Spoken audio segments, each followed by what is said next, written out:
Hello, this is Dave Hurwitz of ClassicsToday.com here with a review of the ultimate Beethoven Coriolan Overture. I'm talking about this one. This is Charles Munch with the Boston Symphony. It's an absolutely amazing performance. The bottom line is that Coriolan is played by everybody, and you find it usually in overture collections or attached to another symphony. It's not a very long piece, usually about 8 minutes, and closer to 6 in this performance because it's so quick.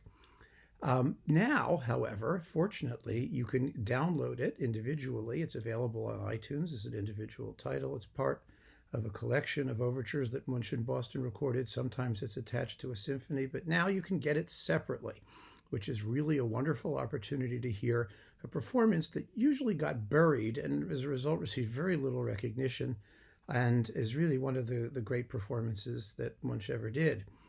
Now, Coriolan, as you know, is based on a tragedy by Collin, who was a playwright friend of Beethoven's. It's not Shakespeare's Coriolanus, but it hardly makes any difference because nobody watches the Collin play, and can't remember the last time I saw a performance of the Shakespeare either. The story, in case you were wondering what it was, is a tragedy in which Coriolanus, who was a Roman general, goes into politics, and it doesn't work out too well, so the Senate exiles him, and he decides he's going to get his revenge by sacking Rome. That's how everybody gets revenge on Rome, by the way. So he teams up with Rome's enemies, the Vicodins or the Volscians or whatever they're called, and they plot to take over Rome. Now, this upsets Coriolanus's wife and daughter, who plead with him for mercy. That doesn't work very well because he has a problem. He's already made an alliance with the Vicodins, Volscians. I never remember what they're called. Anyway, so the head general of the Vicodins gets very upset when he finds out that Coriolan or Coriolanus has decided to betray them, and ultimately they kill him. I mean, that's what happens in Shakespeare. In Collin's play, the one Beethoven was dealing with, Coriolan kills himself, which is basically what happens in Beethoven's overture. The whole thing self-destructs at the end and ends in a whimper.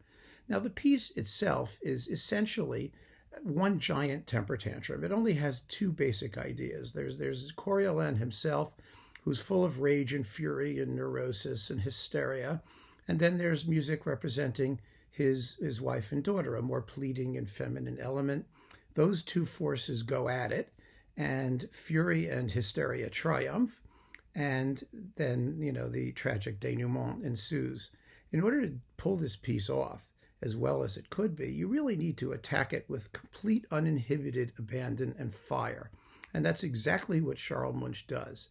Now, like I said, if you want to get this performance, you can download it, which is probably the best way now. You can get it on a single disc. This one that I had is a Japanese RCA that also has the 5th and 6th symphonies. It may still be available. You might be able to find it. Then, of course, it's also included in this monster, the giant Charles Munch box on RCA, which may or may not still be available. But buying, 60 some odd CDs for several $100s to get one 6.5-minute overture might be a little extreme, even for a performance this great. So my suggestion would be to download it, give it a listen. If you're a Classics Today insider, there's a sound clip on the website that you can enjoy. But do please hear it because it's a truly remarkable performance that really deserves to be savored by music lovers everywhere. And particularly now in the Beethoven year, it's really good to hear some of these great performances of the past. Thank you and enjoy. Keep on listening.